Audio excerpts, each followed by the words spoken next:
Remaking an Ontario Knives Company's short chef's knife. William Hovey Smith, 2016.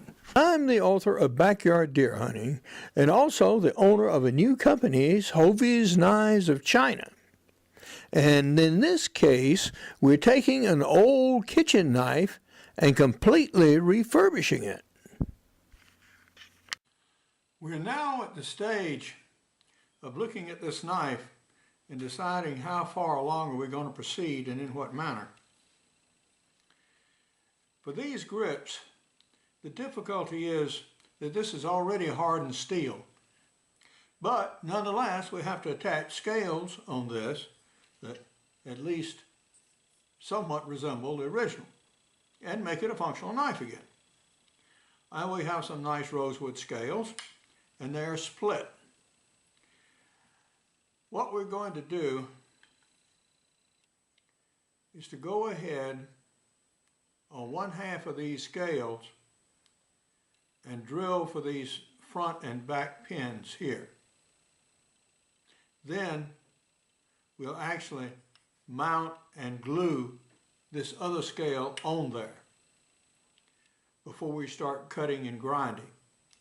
That will leave a section here of a gap, the thickness of the knife blade.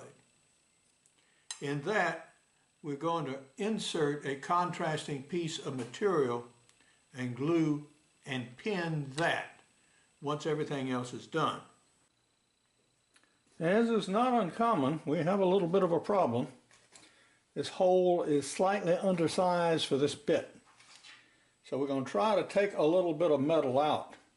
With some drama and trauma, we did manage to get the hole drilled through the metal and started in our scale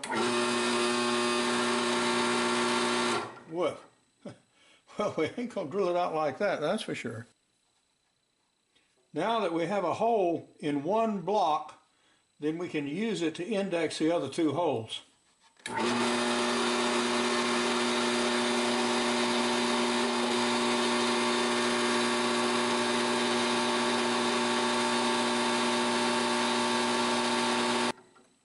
Okay, now those two holes are done.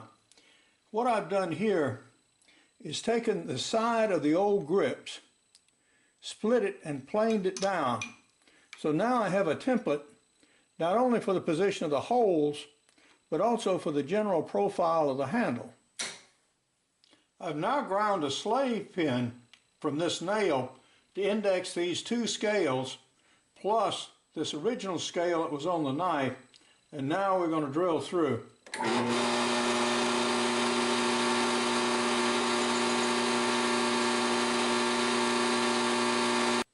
Again, with the use of a series of vices and clamps, we've got things secured to the drill press. I'm going to tighten everything down and drill our hole now through actually the metal blade, using the hole in this scale as a guide.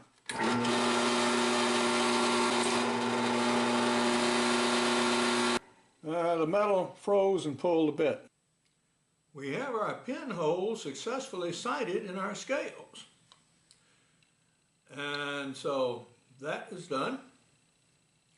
And by happy circumstance, we happen to have a little bit of desert ironwood here of approximately the same thickness as we need to use for our spacer. And so we're going to take this and taper it a little bit so we get a more nearly exact fit, and then pin, glue, and clamp all of this together. We're just going to trim these pins off with a hacksaw.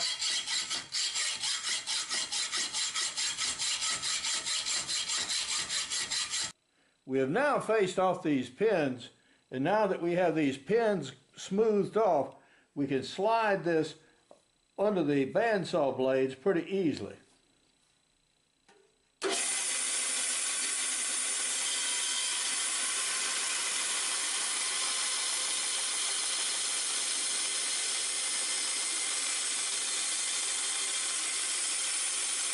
And I was cutting here, I was cutting rosewood and desert ironwood.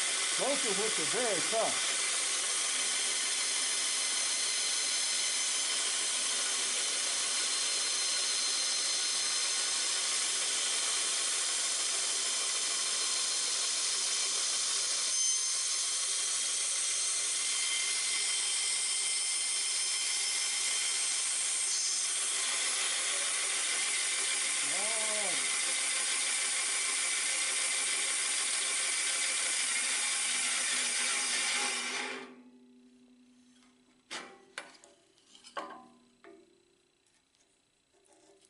There. That did exactly what we wanted to do. And that gives us much less wood to remove here.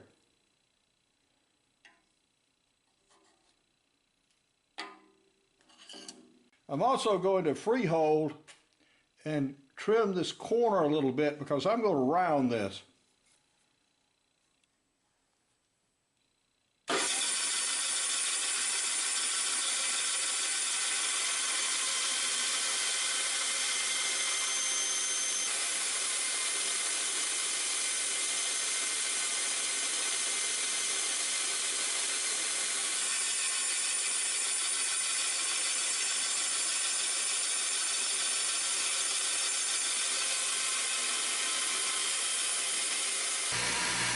That's enough.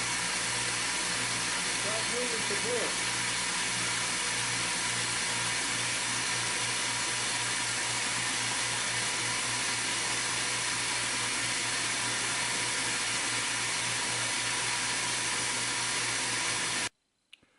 The work in our grinding cabinet is completed. We now have brought the wood to the metal with the grinding wheel, as you can see, on both the top and the bottom. And now we'll go into the belt sander.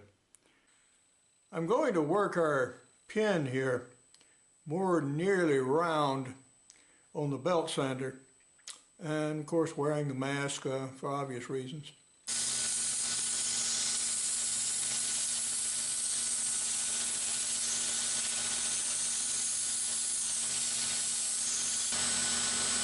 We've now largely reduced it to round.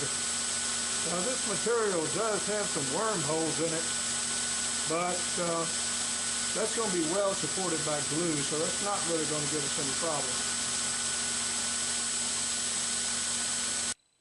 Decorative embellishments like this have got me in trouble before.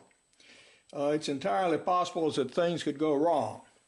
It's possible to knock out a big hunk on the other side here.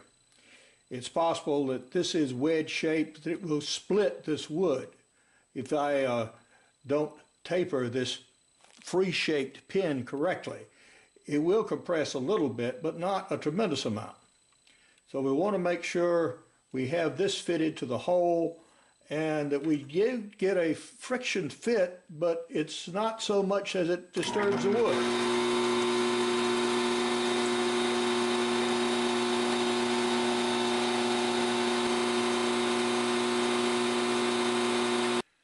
We're learning to do things right since our previous attempt.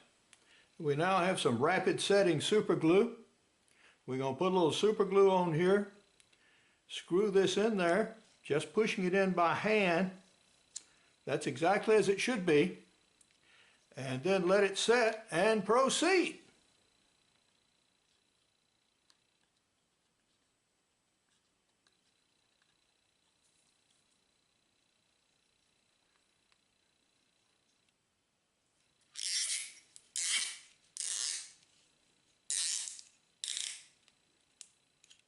Okay, that is setting as we speak. Put a drop or two on top and bottom and let that seep in. And so that is going to set that to fairly well.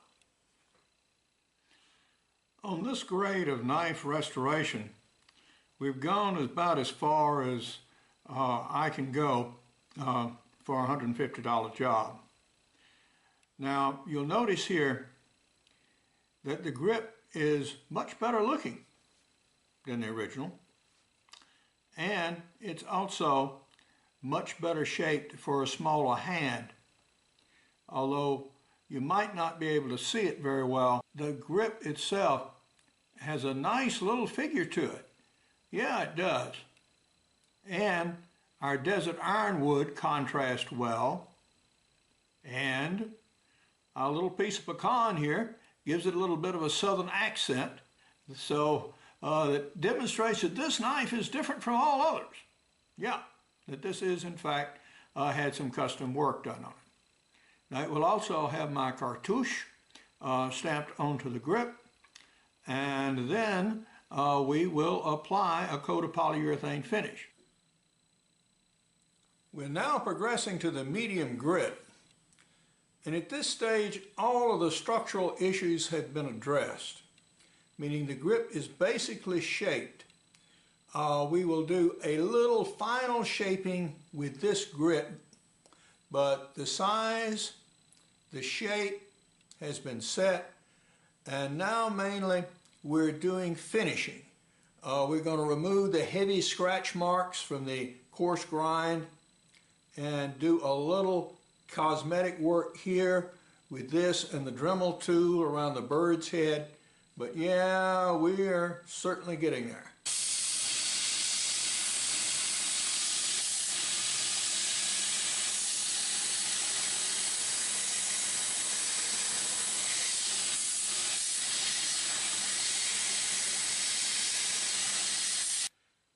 We're now ready to dip our blade in polyurethane. We've of course opened our can, which was pretty solidly stuck. Now just very carefully wipe it and immerse it in the polyurethane.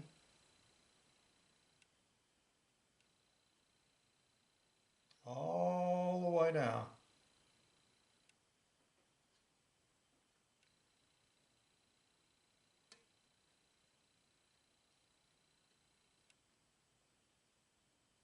There we go. We got the very back of the blade too, which is fine.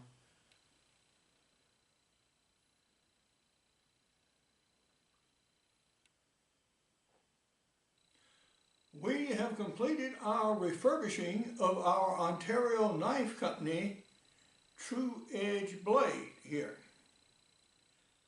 We have made a custom grip. We have put rosewood and American ironwood and pecan wood on it. We have modified it so it better suits the potential user. And now we have coated it in polyurethane. This is a relatively impervious wood, and this will require about 3 days drying time.